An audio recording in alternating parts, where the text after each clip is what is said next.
What's going on, everybody? This is the host of Recover Out Loud podcast, Sean Young. Before we dive in, I want to be clear. I'm not a medical professional. I'm not here to diagnose or treat. I'm simply a catalyst, someone who's walked through the fire and now speaks from experience, reflection, and a deep desire to help others find their way forward. This podcast may include honest conversations about addiction, mental health challenges, and suicidal thoughts or ideations.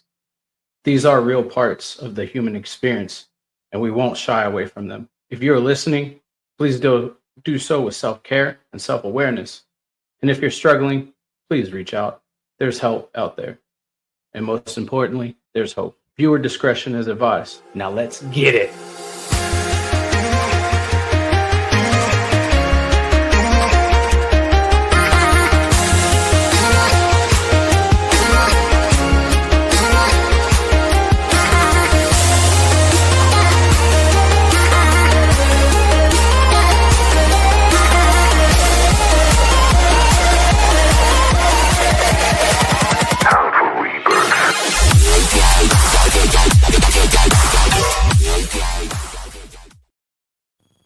What is going on, everybody? Welcome back to Recover Out Loud.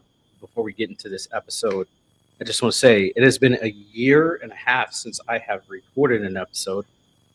It has been a year and a half since I have spoken to anybody about recovery and about recovering from everything. Life got a little bit hard and a little bit difficult for me, but we're on the other side of that. We're on the back end of that, and life is looking good. Today, we have our first guest that is a two-time part of the show, and this is Cheyenne Moore. How you doing, Cheyenne? Hey, Sean, I'm doing really good. That's awesome. That's awesome. Yeah, and the crazy thing is, your episode is like one of the last ones that I recorded, your part one. And so, I'm really excited to come back. Our audience is owed a part two, you're owed a part two.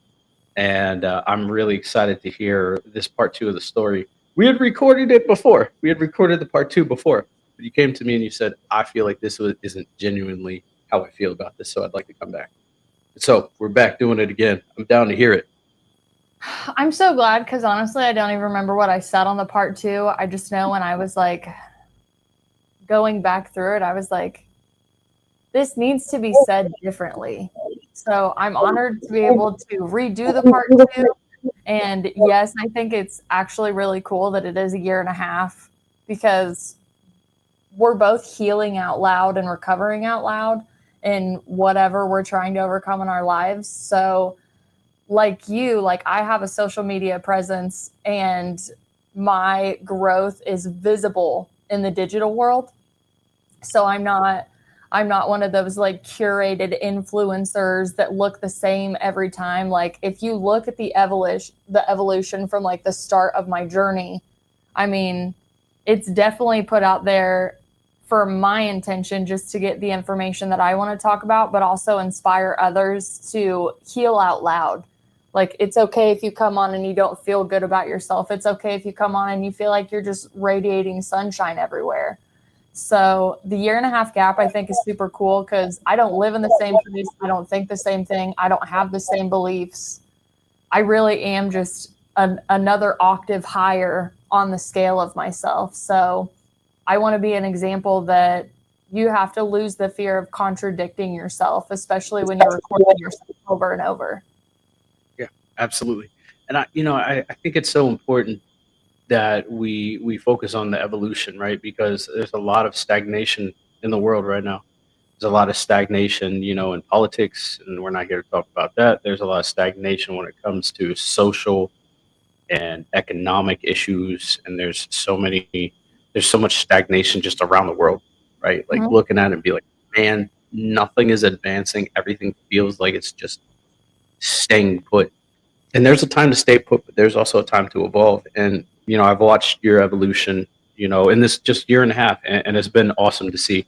It's been awesome to see some of the things. Like one of the things that I really admire about your evolution is you're starting to speak out about all the nasty shit that we're eating and we're consuming in our bodies. Download the Yuka app, YUKA, if you're listening right now. I am not a sponsor. I am a believer, and it's how I shop. Because I'm like, ooh, I want to go eat that. And then I scan it, and I go, those sons of bitches. There's carcinogens in this. What do you mean? There's red number 5. There's no reason for this additive. And what you eat, you become. And, you know, again, through experience alone, I had eczema when I was growing up. I was in and out of doctor's offices, steroid creams, all that shit.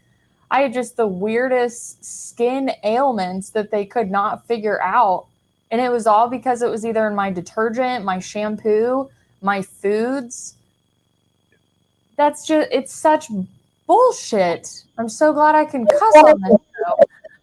It's so stupid that when you go to a grocery store, there's a health food section and you still have to scan that stuff and see that there's fillers in it. So the mass marketing and just like the eyes can see, but the mind is blind is kind of what I think when it comes to what you put in your body.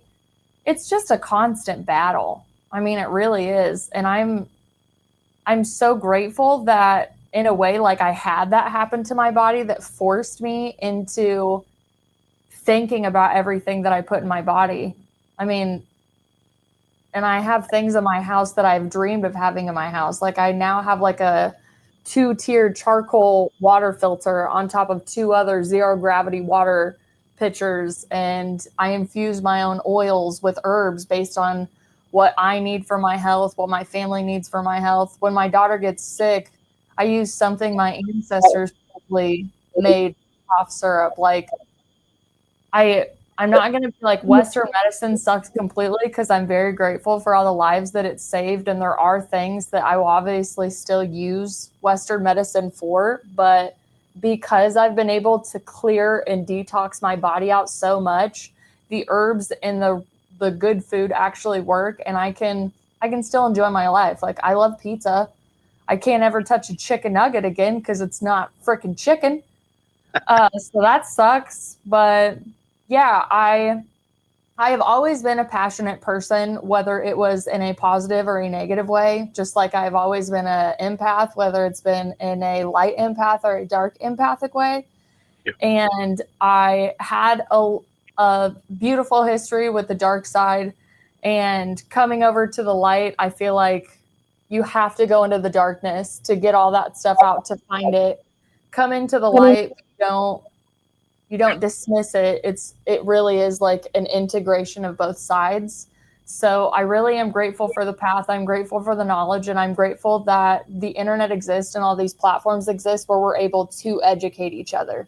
Do I have a dream of, having more followers and likes and comments and interaction? Of course, because I want to talk to people. I want to know what you're doing, what's working for you, what's not, and just continue to share and evolve positively together. And then like on the way, like you said, people get stuck. I felt like I was stuck almost the last year. I didn't record anything for my show either. I capped out at 91 episodes. I had months where I was like, maybe I'm done, like maybe I just do like an exit episode where I'm like, hey, this motherhood is really calling me into focus. And because of that, I don't know if I can be the host that I want to be. Instead of just pulling the trigger on ending something that I'm supremely passionate about, which is talking to people about all of the topics we discuss, I was like, I'm just going to go inward on myself. I'm going to focus on homemaking, gardening, being a great wife, being the best mother I can be. And, I'm really just going to put it up to the skies. And I know it's going to really come back around. And like we were talking off camera about when you feel like your creativity is just like sucked out of you, you're just sucked dry. You have like no life force energy. You have nothing left for anything.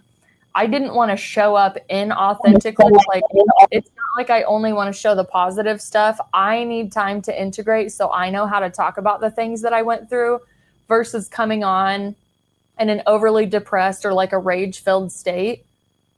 I would rather find a grounded way to talk about the things that I experienced and went through, because yes, we haven't talked in a year and a half, but there's so many things that happened in a year and a half that were fragmenting and devastating to my identity and to all of the things in our personal lives that were going on. And I was like, this is not the time to get on the podcast and tell the world, hey, this is actively what I'm going through right now. Cause I was too busy trying to like survive and adapt to the changes. Yeah, absolutely. And, and that's the thing when you're a regular presence online, or you have a following or whatnot, whether it's 5, 10 people, or whether it's thousands, hundreds of thousands to millions, right? Um, People can see through the bullshit, right? And people can see through the fake smile. And I don't want to be somebody that puts that smile on, because that's another mask that I have to wear. And I faked the smile for so fucking long. I don't want to have to worry about that mask ever again. So for me, in a way, I didn't want to come on camera and be just another person and not be my authentic self. And it sounds exactly what you were going through. Yeah, there are a couple other creators that I talked to like you, and we all just kind of like took a step back at the same time. And we all speak English and we all speak energy. Yeah. My languages are energy first, dog second, English third. Yeah. I can only speak those. Yeah. Yeah. So I reaching out to those people in that time of just almost like despair, being separated from my creativity, because I was still writing, I was still formatting all the books that I wanted to do. But Mhm. the podcast, like, what it feels like to step away from the algorithm and feel like you're going to be forgotten if you don't continue, but also the burnout that comes out with it. And I mean, just collecting guests and getting content out, I couldn't keep up with it. My daughter needed so much attention, and I knew that I was being called to her and called to really just like hammering down on our lives. Yeah. So Absolutely. I think part one, we literally cut it off because I'm pretty sure it was like, yeah. And then, I was getting married and I had a spiritual awakening, and you're like, all right, we're going to bring you on for a part two. So Yeah. like, It's one of those things where it's like, this is a good place to stop. We gotta. yeah, this is a nice cliffhanger for sure. Yeah, yeah. Also, you hit on briefly about what we put in our bodies and everything like that. One of the crazier things that I found out is like the organic section at your supermarkets aren't fully organic, right? So you're not necessarily there. It's just overpriced regular food. Mhm. And so, you talked about the herbs and everything, and I recently started my garden last October. I went to an herbalist class that like kind of really revolutionized the way that I look at plants. And so, yeah, I've been diving into that. I planted rose bushes. Everything that I have planted for the most part is blooming and is beautiful, and now I get to use it and then return it back to the earth if I can't use it. So it's Do you great. talk to your plants? Because I they love being do. talked to. Yeah, yeah. So I actually ran an experiment. I have two rose bushes out front, over here. Well, I got three really. Uh, I talked really nice to to the first two. I'm like, man, you guys are just so beautiful. You look so beautiful. Blah blah blah. Right. And then the third one, I'm like, look at that little stumpy. Little stumpy hasn't grown anything. Oh But no. the other two, the other two have just blossomed. Beautiful roses. That third one, I'm like, man, I got to put some music out for you or something. Like you, Yeah. right? Like, but yeah, it's crazy how your plants grow, right? And it's crazy how, like, I just didn't realize, how roots work and how everything works, right? Like Mhm. transplanting. I thought I Even like had, photosynthesis really blows my mind. yeah, like I'd gone down to one of my local nature trails, and they had a bunch of stinging nettle. So I grabbed one of the plants and I was like, I'm going to transplant this and put this in my garden. And I did, and I seen it dying, and I was so depressed because I was like, I can't keep something alive. And then as soon as I said that, it just started springing back up. And then the same thing, I've got a bunch of mint, and I put it in my yard, literally in my yard. And somebody's like, It's "Oh, gonna take I over wouldn't have your whole planted." yard. That's the point. That's what I want. And so, you know, I love how plant medicine has helped human beings. Every day I try to drink a cup of tea, because Mhm. not the like Earl Grey tea. I mean, Earl Grey is great, but like your actual teas with your dandelion roots and all that stuff that Mhm. actually gives you the nutrients that you need. And I've pulled away. I used to put oat milk in mine, and it's just not really doing anything for me. It's just I diluting. have heard about oat milk not being really compatible with the human body. I know there's a huge trend on it. They really try to push it like almond milk. I Yeah, bought I bought a jug of it, and then like within a week my refrigerator randomly went out downstairs when like a breaker flipped, and that yeah, was one of the products that had to be thrown away because it was on the refrigerator side, not the freezer. Thank God I caught it within like 30 minutes of it happening. But I just yeah, took it as like a sign that they're like, do not drink oat milk. So I didn't. But to the yeah. teas, like I'm drinking tea right now. I have black tea mixed with soursop and lemon. And then Ooh, usually my water has chlorophyll in it. If it doesn't, mm, it has lemon, cucumber, and chia seed mixture. And that is like a continuous thing. Like whatever I can infuse in my teas and my waters to get extra nutrients. yeah, I'm not diagnosed by a doctor with a texture eating disorder, but I am textbook on every symptom. Like yeah, there's certain things that I can eat and there's certain things that I've trained myself to eat. I never ate onions when I was younger. Like literally I felt like I was putting a worm in my mouth when I would eat it. You could chop it up as small and I just had such a hatred for onions. So about 10 years ago, I was like, I'm going to train myself because your taste buds flip over every 10 years. And I love the properties in onions. And honestly, when you think of the addiction you have to like fast food and bad food and even like processed foods on the shelf, like I used to eat big Cheez-Its. I know there's small ones, but there's big ones yeah, and they're delicious and flavor filled. But like I wanted them as more like a comfort food. Then I started going through the chemical research.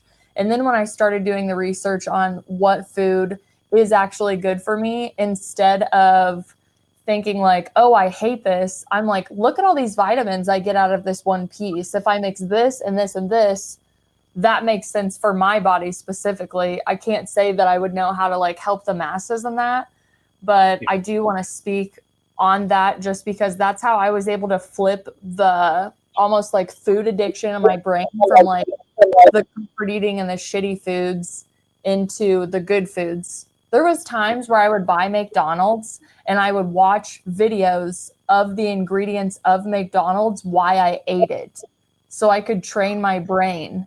Because I would just randomly get McDonald's. It was like a little bad treat, But I mean, one, it was tested for human remains. Two, it's very chemical. When they process it, they have to wear hazmat suits. The meat sits in a container for 5 to 10 days. When they take the chemicals off, if you don't have a hazmat suit on, you could fucking die. And they have a monopoly over the only potato that they use for their fries, which is also soaked in like an acid I can't even pronounce, but like humans shouldn't consume it. And again, their chicken nuggets are not chicken nuggets, it's paste. So yeah, I wanted to break that chemical compound in my brain that still registers like a drug addiction, right? Because Chick-fil-A is the same way. And what is the other one? What's that thing? Oh, crumble cookies going around everywhere. Everyone's like, oh my God, you got to go to Crumble Cookie. They made a new cookie this week. There's 67 ingredients in the frickin' cookie recipe. Nobody yeah. needs 67 minimum ingredients. And No, Chick-fil-A was, literally manufactured to mess with the receptors in your brain to crave it. And a lot of fast foods are. So yeah, there is a part where it's almost like your dopamine receptors are and your serotonin are addicted to bad food. And it's not as easy as, oh, I'm going to eat salad, I'm going to eat chicken, I'm going to be good, because it doesn't feel good. You don't get a hit like a drug hit. Food is a drug. But since it's legal yeah, and you can get it everywhere, people, I don't want to judge anybody for a drug addiction, nor do I want to judge anybody for a food addiction. But the fact that you can't see the parallel between the receptors, yeah. you need to do a little more research. Absolutely. And that's the crazy thing is what a lot of people don't realize is that the textbook definition of a drug is any mind altering substance, and that includes food. It Mm-hmm. includes food, right? A lot of people have addiction to chocolate, right? A lot of people have addiction to ice cream. I mean, fuck, I've watched people. We're seeing clips of like My 600 Pound Life where a woman will literally sit down and eat a whole box of ice cream sandwiches in one sitting. And it's like, why are you putting yourself through this shit? Right? Like, you need help. Yeah, Yes. that would really I hurt. know. I can't. You know what I can't. I saw? Go Oh, ahead. I wish I knew who this creator was. There's this lady who puts food under the microscope. She does processed food versus live food. And so the live food, when you go down underneath, like she'll zoom all the way in. So zoom, it looks like water particles and it's alive. There's no parasites. There's nothing bad in it for you. You zoom all the way down, it starts looking like energy and like the cosmos almost. Like you could just see live food going into your body. She did meat on one that showed the fear right in the meat because of the way that the animal was killed. I'm not saying I'm vegan. I'm just saying this is interesting. But then the most disgusting one was Cool Ranch Doritos. And she zoomed all the way in and everything's dead. It looks like a desolate desert. And there are these white little bugs on them that look like white little ticks. They are microscopic and they're parasites that live in the dead food. Wow. Yes. That's insane. So when people, because I know there's an aesthetic to eating healthy and eating clean. We all need language to express what we're doing with our lives.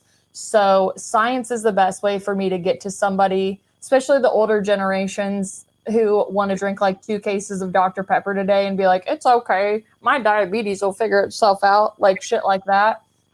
I just show them that video. Like, I'm going to save myself 45 minutes because it's your life. I'm not in the whole martyrdom. Let me save you. Let me help you. I'm a channel to the divine thing anymore. I mean, I am, but I just don't go out seeking it. You know what I mean? So I just have like a folder of videos where I'm like, this is what altered my brain chemistry on a Tuesday. Check this video out. And they're just like, whoa, Cool Ranch Doritos. That's insane. Don't even get me started on like Cheetos or anything else. I haven't had a Cheez-It and I don't even know how long. And I want one so bad. But I just picture myself like eating like dead bugs or like poison. You know, if I'm not going to go and put borax and carcinogen and, you know, like oven cleaner in my body, why the hell am I going to put foods that are made with the same additives? The crazy thing is, like you were saying, the infused waters and stuff like that. I feel more alive when I drink those than I do when I drink a bottled water, right? Like, so Absolutely. I did cucumber and lemon the last time, which was really good. And then this most recent time, I did pineapple, mint, and ginger, and I have never felt more alive. 1 cup of that a day makes me like, yeah, right? the enzymes in pineapple just go in and eat all that stuff out of you. It's amazing. Yeah, and then with the, when you were talking about, the herbal medicine that you give to your daughter, kind of replicates cough syrup. I created this. Well, I didn't create this, but I made this thing that has been as old as time, and it's fire cider. So, like, the base of it is apple cider vinegar, and you take all of the spicy stuff and you add it in. You chop it up. You add it in like jalapenos, onions, cayenne pepper, cinnamon, all that shit, and then you just put it in to one thing. You let it sit there ferment for like 4 to 6 weeks in the sun, or you can boil it and can it, and it will literally clear your system out of anything that bothers you. Right? And it shocks the system and then pushes it all out and makes you sweat. Mine isn't so spicy because I put honey in it, or or blue agave, but like, it shocks the system and I've never felt better. Right? Like, obviously there's going to be things like physical symptoms where, like, my back hurts, where I can't cure that with just a simple, hey, this, that, or the third. But for the most part, plants hold everything that we need as far as nutrients and healing in our body. But that's not why we're here. I know I can talk about it all day, but before we do hop over to what we were going to talk about, I do want to say, for those that have tried to get away from like the disease in their body, the plant, like go onto the plant train and they're like, oh, it's not working. It's not taking that long. Western medicine sells you instant gratification. Herbalism is going to take longer. And if you want to use any type of product, you need to understand that your cells are used to being fed BS. So in order to detox your cells, you need to start with herbs to flush it all out and keep it all out. Just like Celtic salt, if you put a little on your tongue, you open the cells in your body to ingest the water versus just splashing off the cells and not even ingesting it. Because a lot of people that have disease, the cell is like this, and then it has like a watery membrane around it. Each individual cell is its own kingdom. And when that water gets torn away, that's when you get these formed cells that can get intruded on really easily. So for anybody out there that has given up on the herbal path, doesn't understand it, it's all about a proper detox, and you need a minimum of 6 to 8 months.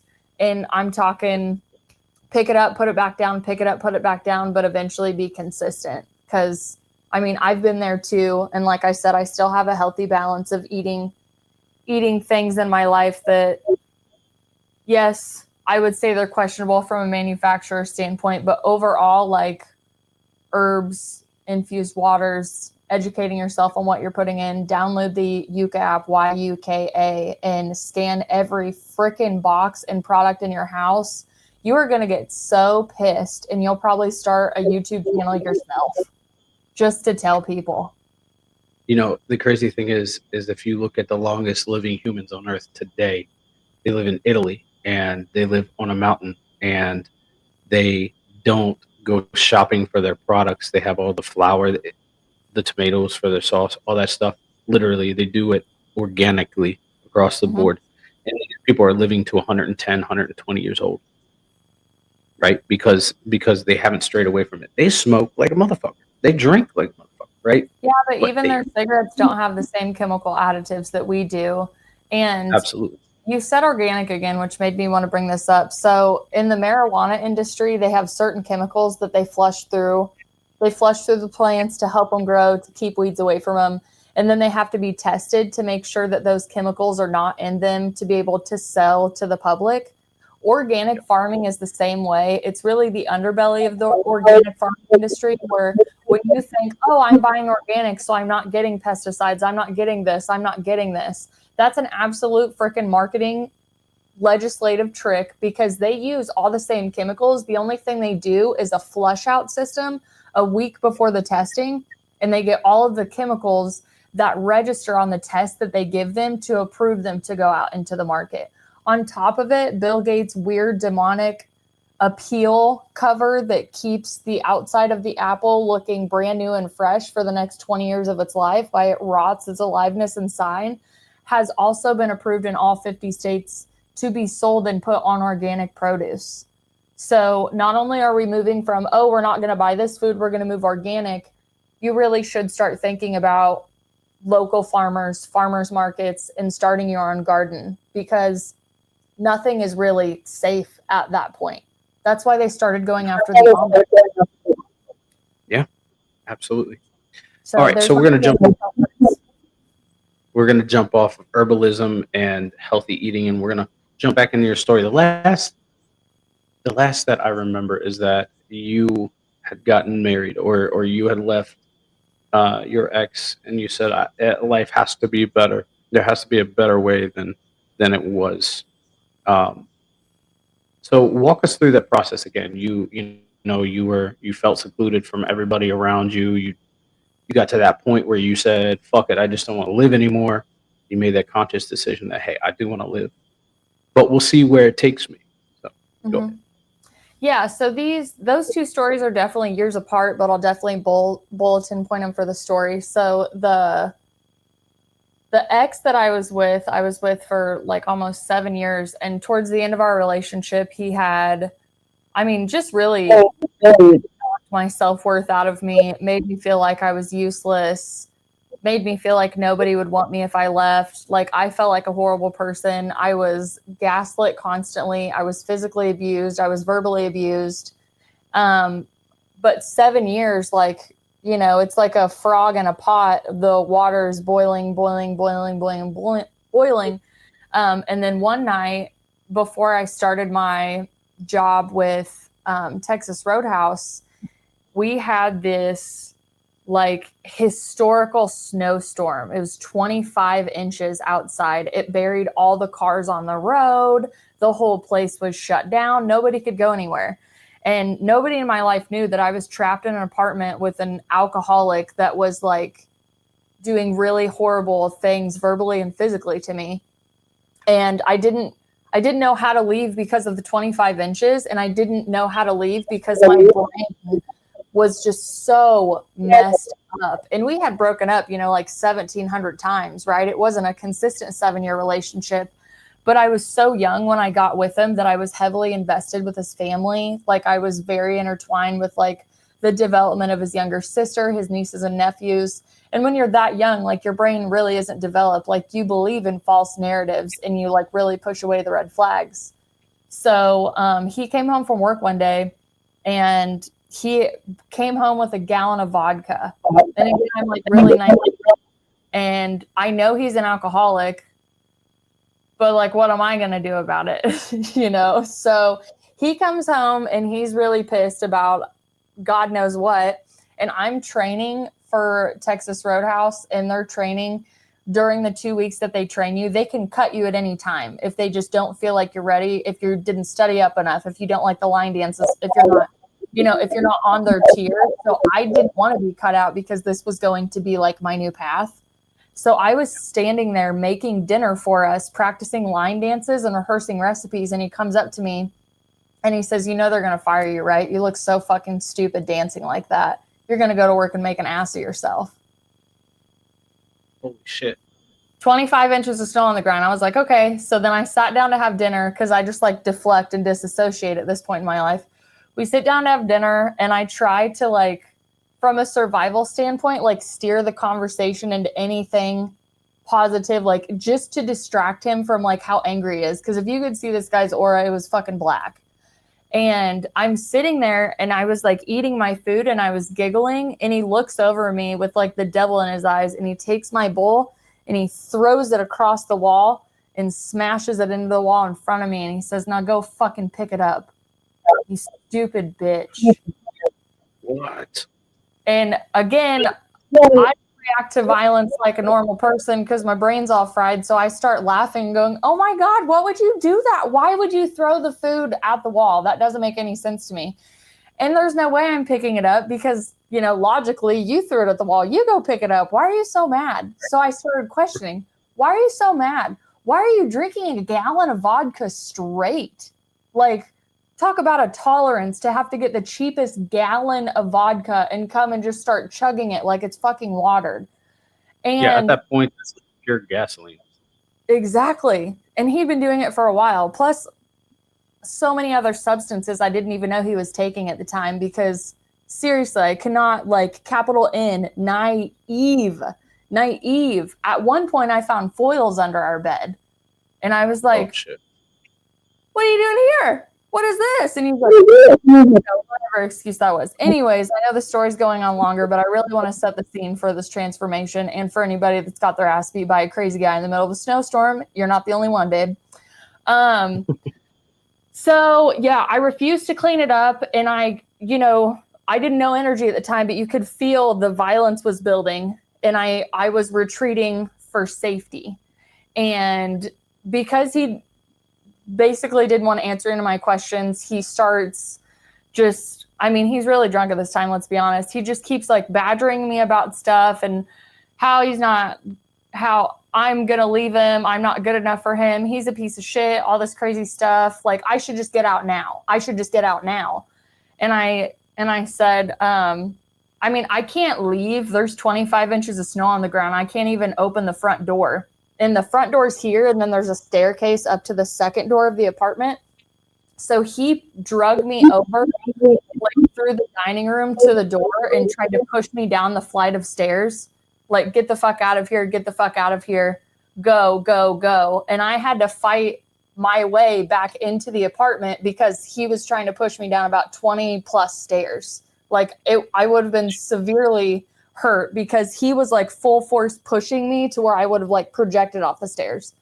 So I finally got into the bedroom and I tried to shut the door, but it didn't have a lock. So I just I just like started breathing slowly, and I just started packing my things in the closet. And then he comes around the closet and he's like, "What do you think you're doing? What do you think you're doing?" And I'm like, "Oh, I'm just packing my stuff. You don't want me here anymore." Just trying to like de-escalate it as much as possible. Cause I mean, I'm strong, but he's stronger. So by this time he starts like shaking me like a baby and like thrashing me up against the door and throwing me in the closet. Back in the closet, my jacket had caught the side of the door and ripped down and like kind of like clawed my arm in a way. And then I was just like sitting in the closet. So I finally had to get up and I pushed him out, and I found a chair and I put the chair underneath the door handle. And then he was like banging on the door to try to like let me in. The creepy and cowardly part about it is he had a roommate at the time sitting in the living room who did nothing to help me. He did not help. He did not stop him. He pretended like nothing was happening while I'm screaming bloody murder all over this shitty fucking apartment that this guy convinced me to move into. And again, this really is like a very dark part of my life that as I look back from this version of myself, I'm like, I can't even believe like I allowed that treatment long. But I think that's why I have to tell the story, because you really don't know how bad it can get if you just don't get out of a bad situation. The worst part about it was when he woke up the next day, I had to pretend like everything was okay, because he pretended like he didn't remember anything every time he did stuff. He was like, "Oh no, I'm so drunk. I don't remember what happened."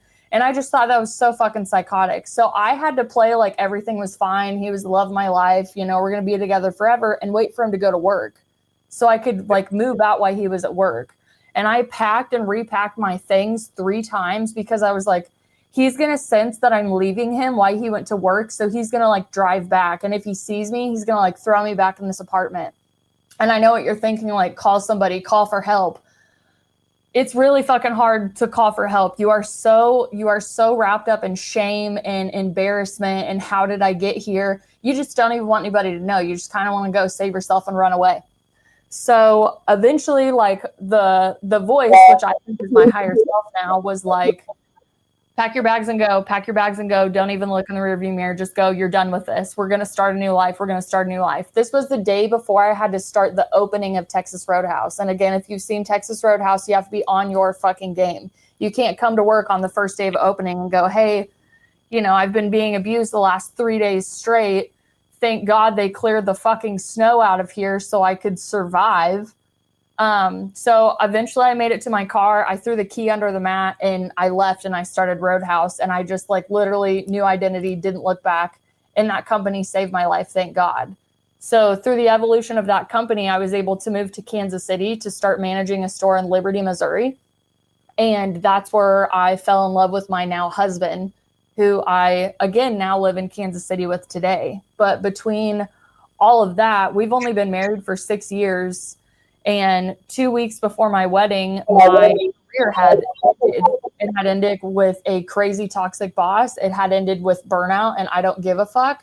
And I'm okay if you just let me go. I honestly am. Like, this is killing my soul. This isn't where I'm supposed to be. I'm just going to go figure it out. And because of releasing all of this stuff around me and moving into this new level of my life, I activated somehow a spontaneous Kundalini awakening, a spiritual awakening. And I had remnants of this when I was 20. So I was like, oh, that energy's here again. That is so familiar, So you just kind of like sit down. But for anybody who's had Kundalini or spiritual awakening, there's a huge heart chakra expansion that feels like something people explain in a near-death experience when they're like going through the portal and the void, and they're like, I felt absolute love, I felt absolute bliss, or for people that like never took shrooms, when you're like connected to universal consciousness and unconditional love, you're like, I love everything, I love the plant, I love the wall, I get why I'm here, I get why you're here, we're all connected, the singularity, la la la.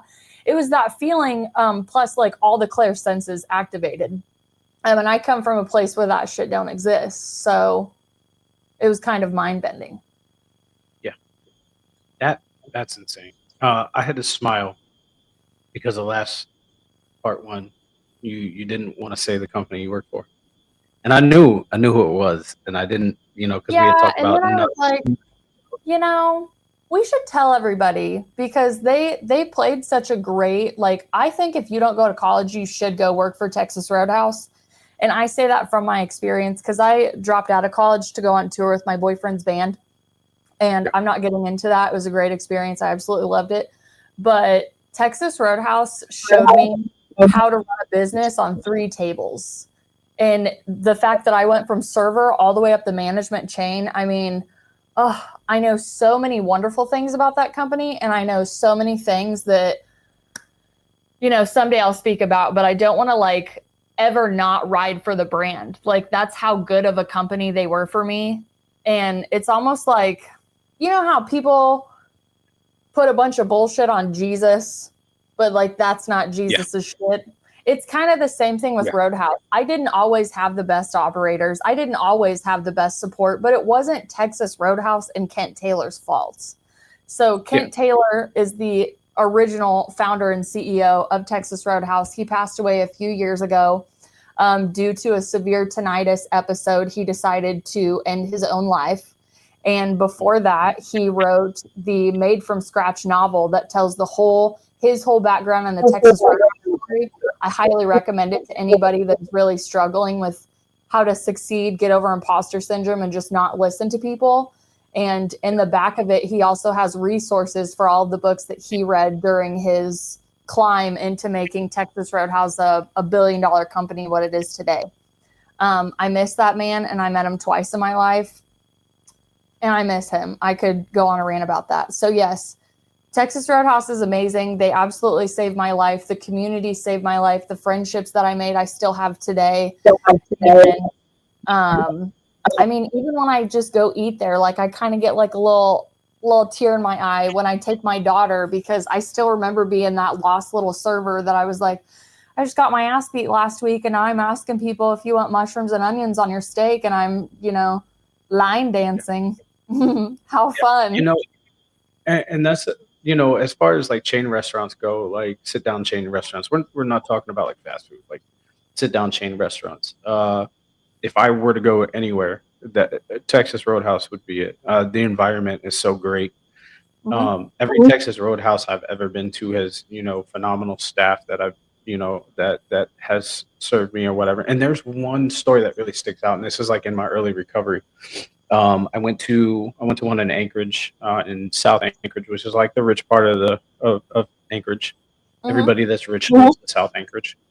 And so I went there, and I was in my early recovery, and they were like, "Oh, hey, yeah, we're gonna see you at the bar." And I was like, "I'm in recovery." Like that's all I said was, "I'm in recovery." And she's like, "Okay, we're gonna move you as far away from the bar as possible." Mm-hmm. And that to me was like, you were so fucking considerate, right? And then the amount of people that are in recovery that work at Texas Roadhouse is amazing, right? And Mm-hmm. I've shared, I've heard so many stories from different people that work at Texas Roadhouse about, having a fresh start because of Texas Roadhouse. And so, like, to hear that again is really great. And people can shit on Texas Roadhouse or shit on servers, whatever, food service workers, but those environments are the ones that keep the good memories going. You Mm-hmm. know, uh, a lot of the good times. I mean, my buddy Rusty, he's never had a deviled egg. They just put deviled eggs on their menu as an appetizer. He got his Yeah. first deviled egg at Texas Roadhouse. Like, I yeah, can't great, believe that's actually an app there. That's so funny. I haven't been in a great. while, but when I go in, I usually get an iced tea and I have to get a cactus blossom. And then, like, hands down, no matter what, I have to get the filet medallions. It's 9 ounces of filet and 3 3-ounce pieces. And technically, you get 3 sides because you have a bed of rice underneath and 2 extra sides. And then, of course, you're going to get the bread. Why the hell not? The thing about Roadhouse that I want people to know, and I don't even know if they want people to know this, but Ken's dead, so my loyalty kind of sways between what I can and can't talk about. I love Jerry Morgan. He's the new CEO, but there were a lot of things that I wasn't going to talk about out of respect for Kent. And this got brought up in a meeting where I really wanted to just tell the world like how good Texas Roadhouse takes care of their employees. But we have an employee fund. It's called Andy's Outreach. I still say we. You see like how connected I still ride for the brand. They have an employee fund called Andy's Outreach, and you can voluntarily take money out of your paycheck. You can do like a minimum of a quarter every paycheck, all the way up to whatever amount you want. And it goes into an account that all the money that goes into the account goes out to roadies in need. So for instance, when I was managing a store, I had an employee pass away when he was driving to Roadhouse on his day off to eat with his girlfriend. His truck flipped over and he passed away. And not only were we completely devastated by the loss of a really good kid, but we knew that his family needed financial help for the funeral because nobody has life insurance on their 17-year-old son. So we did all of the funeral stuff. And then I reached out to his mother and I said, because he was an employee of Texas Roadhouse, you are eligible to apply for Andy's Outreach. If you want to come in, I'm going to fill out the paperwork with you and we're going to make sure that you get approved. And not only is the funeral going to be covered, but maybe you'll have some money left over. I know money can't bring your son back, but we take care of our own here was kind of the thing. And honestly, in management, my favorite thing was taking care of people. I know I was a greenhorn manager, so there's plenty of stories out there where I was just like not the nicest I could be. But when it came into injuries and, you know, tragedies or, you know, all of the dark stuff that people kind of back away, like I'm on the front lines, we're going to the hospital, we're getting this paperwork done. And I've never seen an organization, especially in food service, which I don't know why people look down on food service, but I guess they're just scared that maybe they would have to do it if they, you know what I'm saying? Like, it's kind of like, I would never want to do that, so I'm going to judge you. I met so many amazing people in food service. I learned the psychology of people. I was able to convince men to buy beer in a 24 ounce instead of a 16 ounce because they used to be called Little Willies. So if they're like, yeah, I'll take a beer on tap, give me the big, or just give me the small one. I'd be like, oh, you would like a Little Willie Bud Light? And they're like, no, give me a big one. So it's like a lot of like psychological tricks that anybody uses in upselling. But yep, there's my PSA. Go to Texas Roadhouse, get a filet medallion, and just enjoy the culture. Because Kent did what he did, I was able to have the life that I have and escape the abuse that I was in. So I mean, like, I graciously am so thankful for Roadhouse. Absolutely. So you met your husband. You have this spiritual awakening. How does he respond to that? Because from my understanding, your husband wasn't somebody that was really on board with the whole spirituality of what you and I do. He's a very logical, grounded, very neurotypical, you know, very neurotypical. And both of us at the time, you know, honestly, we had a lot of drama about getting together in the beginning. And I won't reference any of that because I do want to keep that private. But when all of this was happening, I knew luckily what it was because I did have a little support in my life. And so I went home because literally, like, I was flying really high, like really close to the sun. I could see auras. I could hear other people's spirit teams, spirit guides. I could see the visions in my head. And so I went to him and, you know, as bubbly as fucking ever, right? Because you're feeling the universe. I said, well, one thing, I woke up from a prophetic dream that actually ended up coming true 2 years later. The dream the day after terrified me to the point where I was like, I kind of hope the first one doesn't want to come true because then I think the second one will come true. Yeah. So I kind of lived in like a fear state about that. And I went to him and I said, these are the dreams I'm having. This is what happened to me. This is textbook. You can look up the symptoms yourself. This is what happened to me. This is not temporary. This is not going away. This is kind of the evolution of myself. If you want to leave, I would leave me too. So, like, it's your free will, you know, right? I know you keep saying, oh, I love you. I fell in love with your soul. I want to have a family with you. I want to be with you forever. Like, yeah, I believed you, but I don't even know all of myself. What do you mean you love me? I'm not connected to my soul. What do you mean you love my soul? So yeah, the new soul awakening. Yeah, I told him, like, call off the wedding, you know, and like just a very blank statement. Like, hey, if you don't want to marry me, like say it now. Handshake deal, we'll bow out. I'll take my shit and go, you know? And he was like, no, we're in this together, da da da. And obviously, like, I didn't have the foresight to know how the next 6 years of our lives were going to unfold and all the crazy shit that I was going to go through. But at the time, I was like, he has a right to know what's going on with me and make his decision if he wants to be with me. I'm not going to be like, oh, you already with me. The wedding's already paid for. I'm going to be like, it's your choice, bud. And he's like, no, like, we're in this together. So I was like, okay.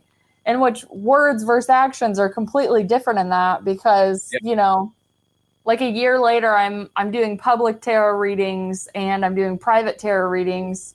And again, he's very grounded. It's not like he was like overly judgmental about it. He was like, I just don't think I believe in any of this stuff, which is weird because like you're having so many experiences, but he's just getting like confirmation bias and cognitive dissonance back and forth. But I have the awareness to know that he's bouncing in and out of that. So I'm not like, you don't believe me. I'm just like, get on fucking board or get out, you know? Because like I had the spiritual awakening. We still decided to get married. Then we went on our honeymoon to Jamaica. I had an amazing spiritual expansive experience in Jamaica, all the way up on Zion and Bob Marley's compound. It was beautiful, it was blissful, it was all connecting. And then like I came home and 3 months later, I was found out I was pregnant with my daughter. And I was just like, there's so many conflicting energies going on. I just found myself and now I'm going to be a mom. I just became a wife. I just ended my career. I just had a spiritual expansion that, you know, most of the population is like, that stuff's not believable in a sense. You know, it's, you don't walk up to your best friend and be like, I just had a Kundalini awakening. Let me tell you about it. Yeah. So, you know, there was a lot, there was a lot going on. But I was dedicated to not only like picking up the studies of what I had already wanted to know, but like figuring out what was really going on with me. And in that time, I also had to figure out how to be a mom and do all of that. You know, now looking back, I'm like, what the hell did I do that? So I gave my husband a tarot reading because I was like, if anything's going to convince him that this is going on, I am going to show him what I see that he's not telling me.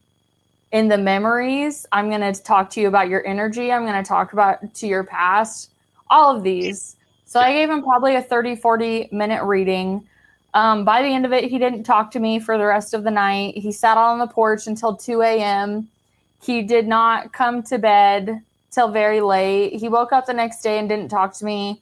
And then finally came up and was like, hey, do you want to go out on the porch and kind of talk? Like I've had some time to think with myself and I just kind of want to like give you my notes. So our front porch is where we'd always go sit and just have our talks. And he was like, I've been trying to figure out like how you could know stuff like that, like especially through the cards. And he goes, you told me a lot of things that I just don't want to face or I didn't know was still there. And he's like, honestly, it just creeped me out altogether that you could see that.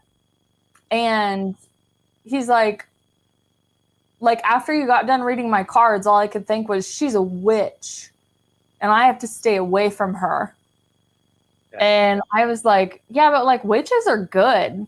You know, like Hollywood makes it horrible and bad, but like witches are just in tune with the natural energy, natural frequencies and using what God and earth gave them.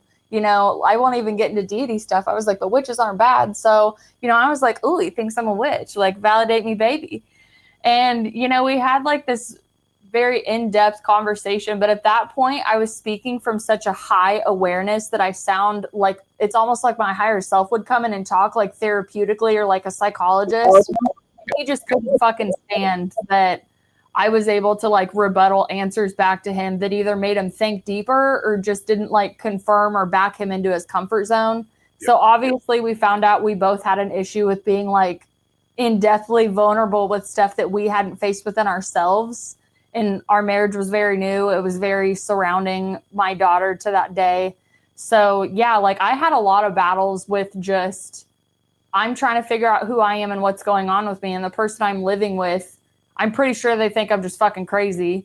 And I had to be okay with that. I had to be okay with going out and doing my own thing. And if he didn't support me, then I had to support myself. And I wasn't dependent or codependent on his validation of whether I woke up, whether I could see things, or whether I couldn't. And I think that was the role he was supposed to play in my life at that time.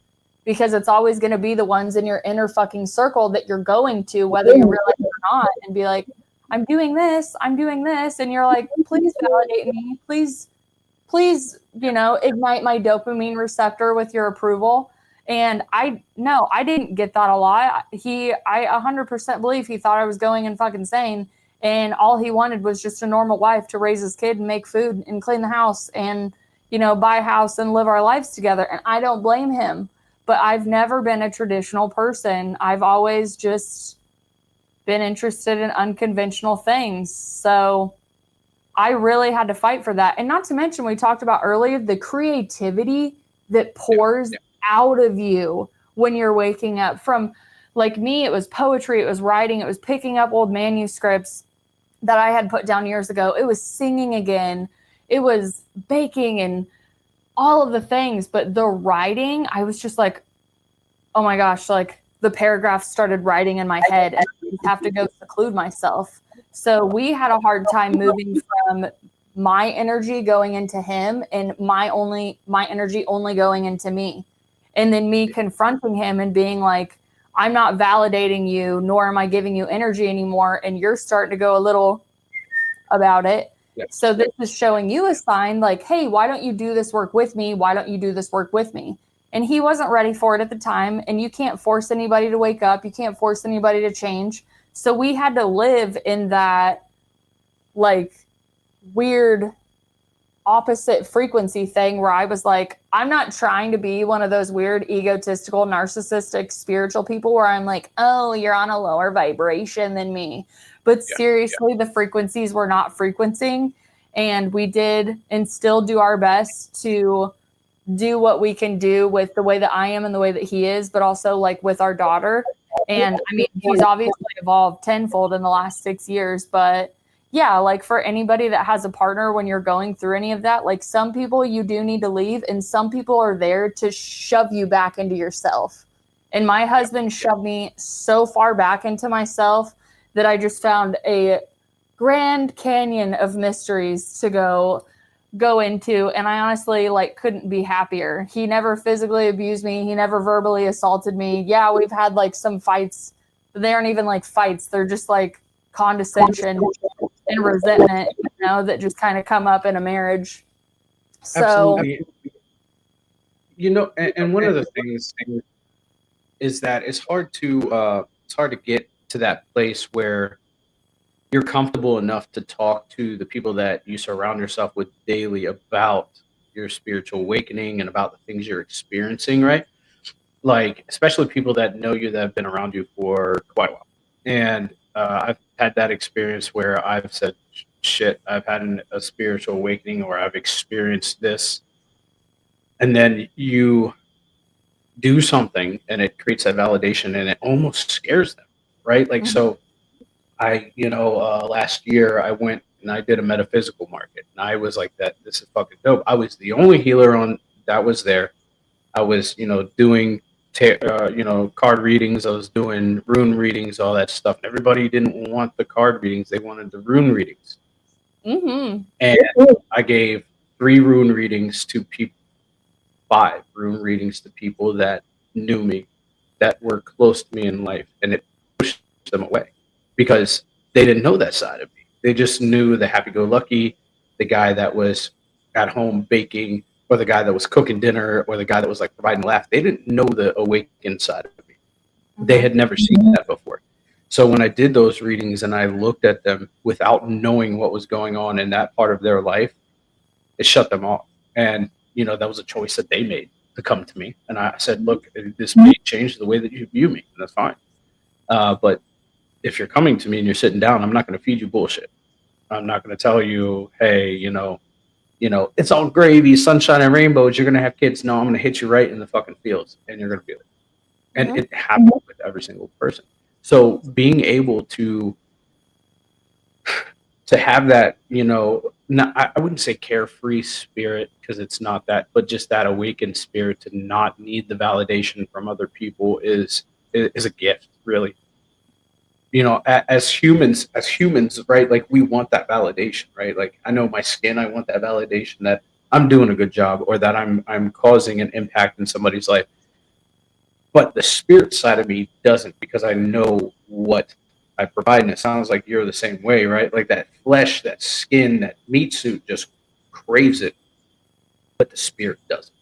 Mm-hmm. It's definitely an inner child thing that I have just come, not to say like come to live with, but just recognize when it pops out. Like when I'm seeking validation from somebody and it's kind of like sneaking in the back door, like it's still here. I just like identify it like an emotion. I'm like, oh, I did that thing again where I over talked and I said too much to people. And then, I was hoping that I would get the feedback that I wanted, or I would get the constructive criticism, or I would get the rah, rah, yeah, we're behind you type thing. And it reminds me of saying like what you do for others, don't ever expect people to do back for you. And I'm such a golden retriever. I'm so good at supporting people in their dreams and what they want to do, especially, like I come from like a family of musicians and just being around music my whole life. And, when you're young, you're like, oh my gosh, I just want to be a musician. But it's like, how do I get there? How do I consistently play music? You have a lot of people around you that are like, you're wasting your time. Oh yeah, what do you think? You're going to be the next this, the next that. Like there's a lot of naysaying when you have dreams that are unconventional. So from a very young age, I would just be like, you can do it. I mean, if you want to do it, you can do it. And there's some people that I've met where, yeah, I mean, maybe you're not going to go and be on the Billboard top charts, but music is medicine. Like go play it wherever you can. You have no idea if you're going to help somebody just sitting in the crowd who needs to hear that song. So I've always believed in people when they have confided their dreams in me and, hey, this is what I want to do. And I've offered constructive criticism when I can, but I'm like you, especially when it comes in a reading format. I'm like, do you want a soft one or do you want like a dick punch? Because my channel comes more out like a dick punch because, when someone sits in front of you, they kind of want to like hide. They're like, oh, let's not talk about that. Can you just like reaffirm how great I am or something? And I can't do the whole hiding thing. Like if you sit in front of me, I see all of you and I love all of you. I know that you fucked up. I know that you've done dumb things, but like we're going to take the shame and the guilt away from that. Just like when people sit down in front of you and they're like, can you see my future? Tarot is not to see your future. And I was not the reader to sit there and be like, oh, if you go this way, this is what happens. I was like, you want this and all of these things are blocking you. And Rome wasn't built in a day. So I can't give you a timeline. I can't tell you you're going to have that in 2 years because you're the one with your free that has to go take care of all the shit sitting in your body. And I think a lot of people didn't even know how to integrate that stuff at the time. So that was also another reason, besides the fact the practitioner that I worked with was just completely polluted by dark, dark things. Like her and her partner would have quotes. And luckily I was in there as more of like an observer. I know I took the classes, but I never like fully trust a practitioner that I'm with. Like you're always under investigation. Especially if I'm going to like try to promote you or talk about you in the future, like let me see where your ethics and your boundaries lie. And their ethics and their boundaries were so miscued. They were saying the craziest misinformation to these beginners that were just sopping it up to the point where she would be like, oh, I'm literally source energy incarnate. And I was like, this is an active psychosis. How cute is this? But I also stayed longer than I should because she was hurting people that I loved. Like I had friends in this group that we were in. And I was like, well, if I walk out now, like what's going to happen to my two friends that are, they're still like, oh, we can understand when this is right and this is wrong. Like it just wasn't a good thing. It really made me back away from like any type of energy work, any card reading. Like I went in front of the mirror. I looked to see like what labels I had collected over the last several years of all the findings, which again, like I had a show and still have a show where I interview people in that capacity. So just like you in recovery, you have a long list of people that you've interviewed, worked with, and you kind of like put your stamp of approval on, in a sense, like, hey, that person's safe. I'm not going to say that person's not for you, but they're not safe.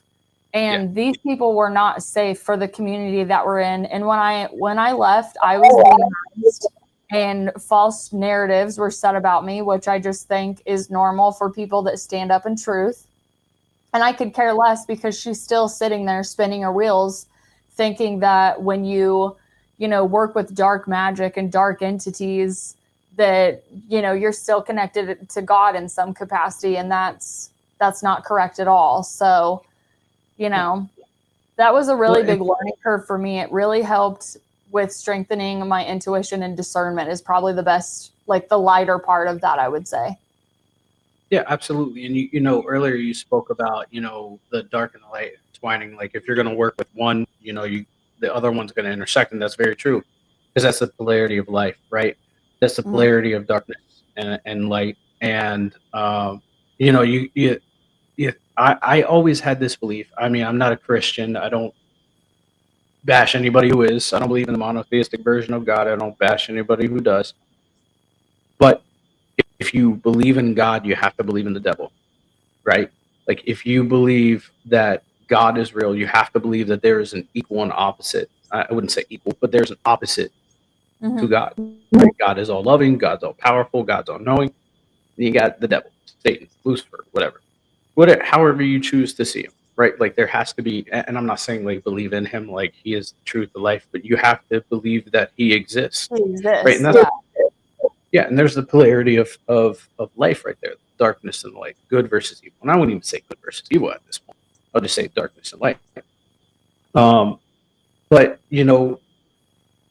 I find that there's a lot of practitioners, whether it goes into Reiki, whether it goes in energy work, shamanism, that just don't understand, right? Like they have a grasp of it, but they don't fully understand. And they try to take it and twist it into what they want it to be, versus taking it for what it is and making it their own, right? Like my teacher, I learned a little bit from her. I'm not going to even say a lot. I learned a little bit from her. And then it was really when I started doing the soul knowledge of understanding what shamanism actually is, that it is the practice of healing, that it is the art of healing, that a shaman, traditional shaman, was somebody in their community that was a figure in their community, that that people came to not just for herbal healing, but for soul healing, for inner child work, for all of the mysticism, right? They came to him and they trusted them, and that shaman would then in turn help them, right? And then the shaman would give ayahuasca treatments and give all these other different kinds of treatments to help people unlock things that were missing in their life or blocked. And it wasn't until then that I realized, like, holy shit, like the person that taught me what I thought shamanism was, it's not it. It's not it whatsoever. And then I started looking, like you said, she was under a microscope. Yours was under a microscope. Mine was too. And I started realizing, like, this person is pushing out hurtful propaganda. And like she's still got this class, still got all this stuff, but she is applying her teaching to a niche group of people that are hurt. So she's hurt people. And it's just continuing this escalation of a hurt generation, I guess you could say. And so I'm glad that you pointed that out, right? Because I feel like a lot of the practitioners now aren't really setting the standard that was set decades and even centuries ago, and a millennia ago, for what we should be now. I think when it comes to the population waking up so much, and you feel that unconditional love, you feel that bliss, you feel you want to be of service to humanity. I think we all start with that good intention getting into things, but the knowledge out there is extremely convoluted. Some of it is ancient, some of it is pure, some of it is wise, some of it is fallen angel technology. You know, Yeah. it's not everything out there that has a spiritual title on it doesn't mean it's good for you nor meant for you. For instance, you know, you look at hoodoo, voodoo, or Santeria. Nobody with my skin color should touch those with respect to the origin of the culture. But if you get on TikTok for fun, you can see white people messing in these ancestral practices. And I mean, teach your own, but you're going to get your ass ate up by somebody's ancestor. So when you're going into anything in the spiritual realm, you have to understand, just like if you go to a yoga class, you should really honor the culture where it comes from and understand that by the time it reaches the Western civilization, it is so chopped up in a lot of the beautiful pieces, like we don't have access to. Even the chakra system that we have, you know, and train a lot of people on, especially in Reiki, those aren't all the freaking chakras. That's what made it over to the Western, and they figured out how to monetize it. So I'm not saying like don't go in it, stay away from it, it's bad, because I love watching the videos of like the people that go on preacher shows and they're like, I used to be a new age Reiki witchcraft practitioner and then I saw a demon and I ran to Jesus. And I'm a type of person who's had Jesus with me since I was a kid. But Jesus is the one who taught me to question the church, to question what was in the Bible, to question what the men were saying to me. And he's the one who ultimately walked me out of the church. And then since you don't believe in the Jesus the same way a lot of people around you do, you get like silently condemned and just like, oh, she's a lost soul type shit. So I've been through all that rhetoric before. I was not scared to really go through and look and go, where did this originate from? Is this for me?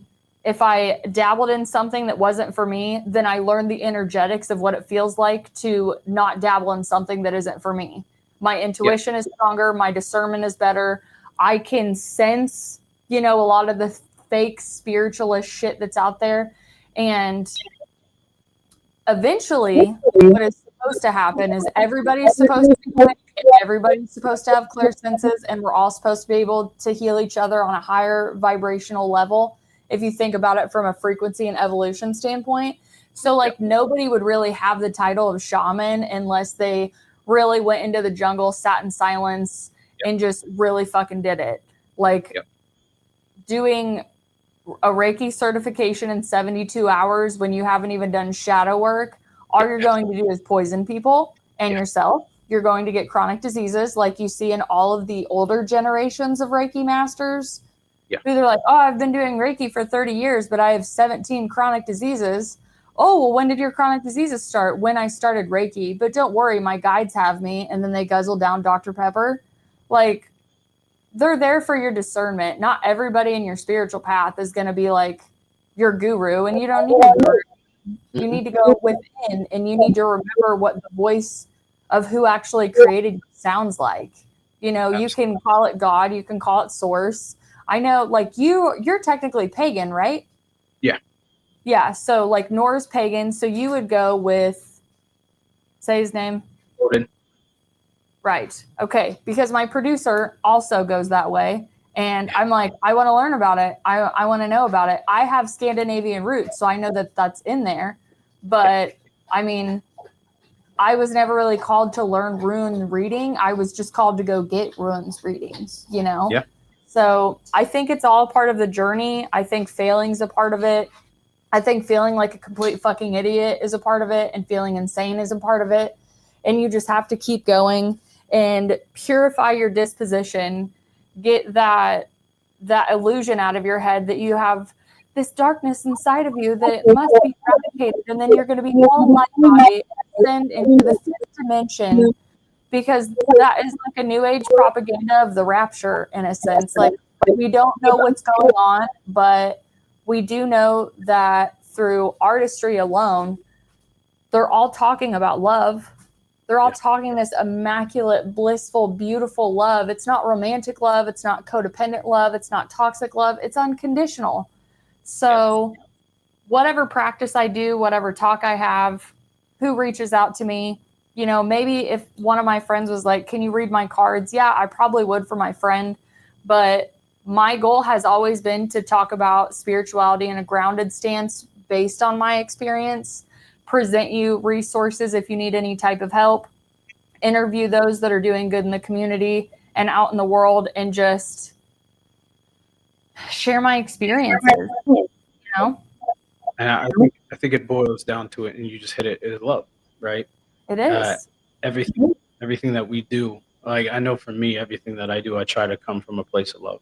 Um, obviously, obviously, the skin and the meat suit jumps in the way, Yeah. right? Sometimes my ego gets in the way, but I think coming from a place of love can heal a lot of people that are fucking broken, and even just providing that space where somebody that you may not necessarily agree with or like or enjoy their company, providing that love or that space out of a place of love, it's just it can change, the way that people react and interact with each other.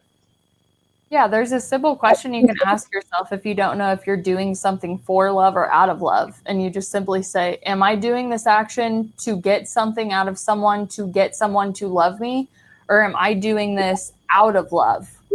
Because that's my auditing question. I have self-audit questions all the time. Because again, that shadow self will still try to come up and do some work. And now, I mean, I dressed her in appropriate clothes and I identified her. And when I realized, like, oh, I just did that for love, like I thought we were past this. Babe, it's a part of it. You got to give yourself some grace. The fact that you have the awareness alone is the greatest gift you could ever have in the world of mass marketing, mass media, consume, buy, listen to me, all of that. Like, if you have awareness, you're probably introverted at this point because you're like, Yeah, nope, I can't get into that. I really can't. absolutely. So now this awakened, more healed version of Cheyenne, what does it look like for you? Thank you for asking. Sometimes I talk slower, sometimes I get excited and talk fast. I published an ebook. Thanks to all the writing that I did do, I wanted to make like little ADHD guides for when you start going through all of this. Because like Joe Mhm. Dispenza said, if you're ready to change, get ready to feel really uncomfortable.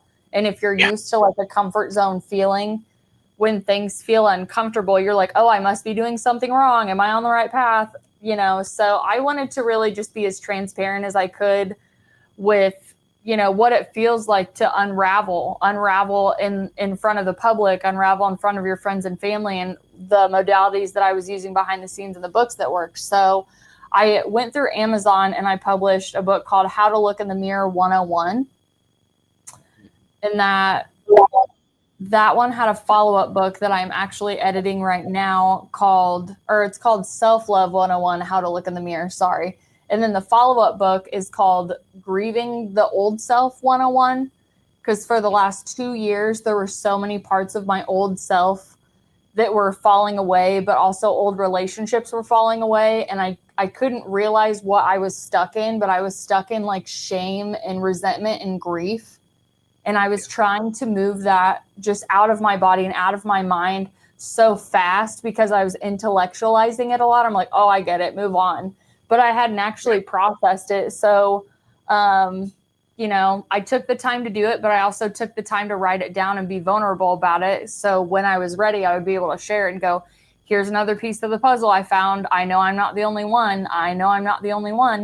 So that will be published along with a companion journal that I'm working on. It's a 1-year like self-reflection, shadow work, guided prompted journal for people, 100% beginners that are like, I'm not really into all the woo-woo, the fruit, any of that stuff. I just want to write and figure out why the fuck I'm having this issue. So I try to write everything for the beginners because I was the beginner and I wish that I could have had just like one normal grounded resource. Another reason I want to write is because I grew up in Illinois. This shit doesn't happen in small towns. And if it does, you don't have any resources. So I was thinking that the relatability of the fact that something like this happened to someone with such a normal life like that. I'm not the only one. I've talked to hundreds of people at the shows I've done and everything where there is a rising. So between that, the podcast is coming out, TikTok's popping off. I joined the affiliate program because all the products I've been using for years, I found out I could tell people how much I love them and make money. Why not? And oh yeah, I'm starting a very painstaking memoir.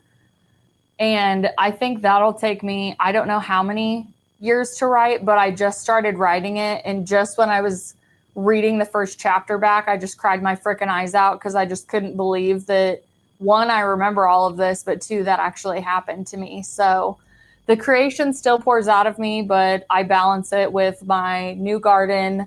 I can make the greatest sourdough bread and the best pasta sauce ever.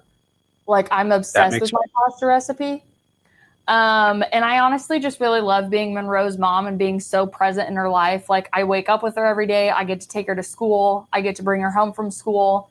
Some days it drives me absolutely freaking insane, you know, as moms go through. But I always wanted to be the mom that was able to be home and be present for all of my kids' needs and not have to go work a job that drains me so much that I come home and I just, like, you know, don't want to be a mom, if that makes sense. So I'm living a lot of things that I've dreamt about my whole life. And when I get like, oh, this isn't enough, or I want more, or this isn't right, I'm like, you've literally dreamt about this for 10 or 20 years. You know, only more is going to come. So I have moments where my gratitude escapes me and I turn into a pterodactyl. But I think that's just me being transparent with, you know, the love and light and the happiness that I have inside myself. I have the same level of rage and don't fuck with me. And, you know, if you mess with my friends, if you mess with my family, you know, I still have that in me. I've had to tame that rage to, like, find the joy and the gratitude. And I mean, I think I talked about this on the first episode, but I struggled heavily with suicide ideation all in my youth. In the last 2 years, I struggled with it really hard, but there was a 6-month period out of those 2 years where I honestly didn't think I was going to make it. Like, I didn't know how to tell people I was struggling so bad mentally, but there was just so much going on. I didn't know where anything was going. And, like, luckily my best friend in my life, I can tell her when I'm having episodes. And she knows, like, okay, we need to call 911 and get her in a psych ward, because it's never like that. It's like severe ideation. So I would just call her and I would be like, I don't know why, but, like, I seriously feel like dying today.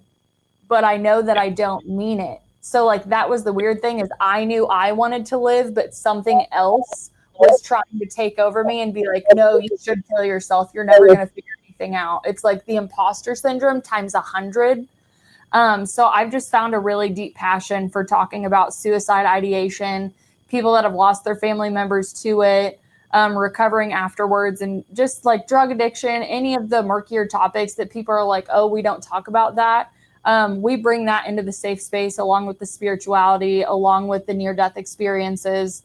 No topic is out of bounds for us, because this is how I learn, and this is how I assume that everybody else would learn. Like, live vicariously through each other. Oh my gosh, that thing Sean said at 23 minutes, that speaks to my soul. Like, that's human connection through the digital space. And that's why I have overcome the stage fright that I have to be able to come on here and do this. But I still have so many more things that I want to do. Like, even this post on my computer, it's a list of books that I have to write. I'm like, oh, I got to break that down. I got to do that. So the creation keeps pouring. My daughter's getting bigger. My husband has really come around the last 6 years. God bless his soul. And, you know, I am happy to be alive, but I'm happy to be transparent about the struggles that I have as a human. And I honestly, this might be egotistical, but I think we all come from a super cool place where we can have anything we want at the snap of a finger. So now that we're incarnated as humans, we are so freaking annoyed by the density and how slow it takes to get the things we actually, like, see in our head. So, you know, when I get a little ADHD about it, I'm like, ooh, I'm moving faster than everybody, and they're mad at me about it, you know? So then I just got to kind of ground myself and calm down. Yeah. So a few things. First, you mentioned Joe Dispenza. I love him. I love him so much. I've listened to all his books on Audible, and I literally will keep listening to them on the drive to Tennessee. I'm probably going to listen to them again. Just there's so much information in all his books. I need to get them in physical form. But Yes, secondly, highlight. yeah, yeah, yeah. The second part that you mentioned that really stood out to me was you were talking about, the suicidal ideations came back. I don't feel like they fully go away. Especially like if you struggled with them in the past, right? Like I've struggled with it, and even since my life altering decision that you and I spoke about after or off camera, I Mhm. struggled with it too, right? Like I've had visions of myself dying. I've had visions of I'm not good enough, so why fucking try? And that came from that shadow place of that there's something within me that still needs to be healed, and so I'm working on that, right? And I think that's very important. I think that the moment that we stop seeking the healing is the moment that we're going to retreat back to who we were. Yeah, And it's I definitely feel a like, state of surrender. yeah, and I feel like if we stop seeking information, if we stop trying to learn, we're gonna regress right back to where we were because there's so much information out there. Like you said, we're in the digital age. We're like, I can go on Chat GPT right now. And I could be like, hey, give me a book on this, and it will list 10 books and why they were good reads. You couldn't do that 10, 15 years ago. Hmm. It's insane. Yeah, So I'm AI is trippy. I love using it positively. That's all I can say. It saves me a lot on my research and it really helps me double check my notes. It helps me check my publishing notes just so I don't accrue a copyright lawsuit or like overlook a licensing fee. So I think with any new technology, if we use it appropriately, it can help advance us. If it's used yeah, to suppress us down the road, that would really suck. yeah. I'm working on my book right now on the first three, and I've used Chat GPT to run through it and be like, does this sound like an authentic version of me? If it doesn't, I don't want it. And that will Mhm. help me be like, yes, it sounds great, or no, it sounds like shit. Restructure it. So Mhm. it's great. But Cheyenne, what are three things that you're grateful for today? Three things I am grateful for. Number one, being in the present again, because we have went through hurricanes in our separation. So being able to come and connect and almost prove that frequencies always align in divine timing, you know, our little knuckle thing that we're going to do forever now. Secondly, I am grateful for the new home that I am in. Everything that I was manifesting mentally in my mind of what I wanted, this home is. I have a greenhouse. I have a workout room. I have a new studio. There's a place for everything in the house.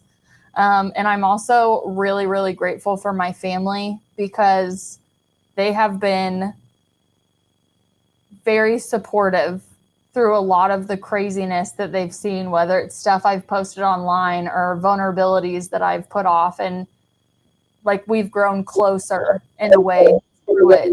So, I mean, I would say like family and friends. I've really had to cut a lot of people out of my life that I wish didn't have to go.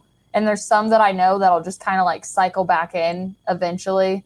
Like Yeah, they'll come back. They will. Like I know it to be, and then I'll welcome them with open arms. But I'm, and I mean, I'm just gonna add like a bonus. Like I really am happy to be alive.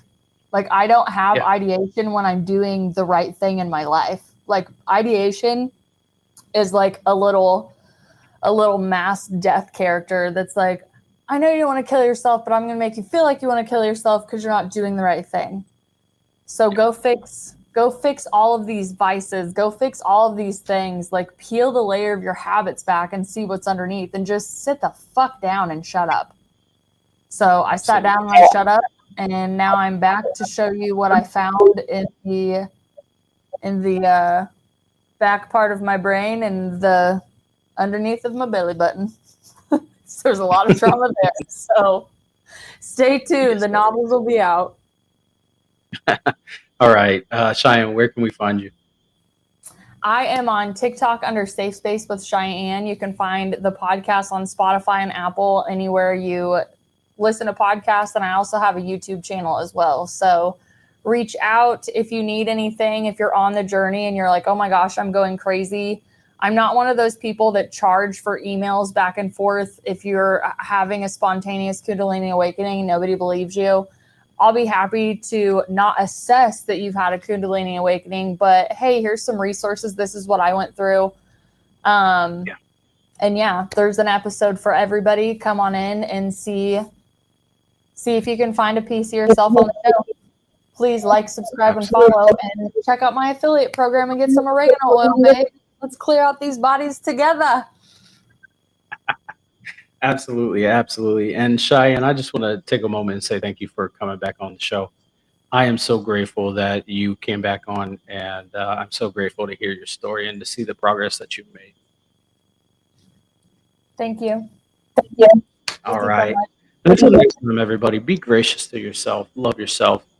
You are loved, you are wanted, and you are worthy, and you are worth it. Have a nice day.